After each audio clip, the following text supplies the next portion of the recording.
පූජනීය විදුමෑණියගේ බිමයි.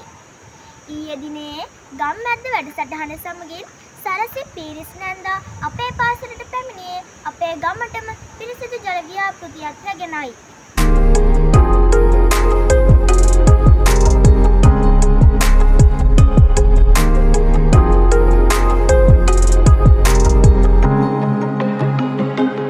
මට පිටුපසින් පෙනෙන මේ භූමියේ තවත් නොබෝ දිනකින් ඒ ව්‍යාපෘතිය ක්‍රියාත්මක වීමට නියමිතයි.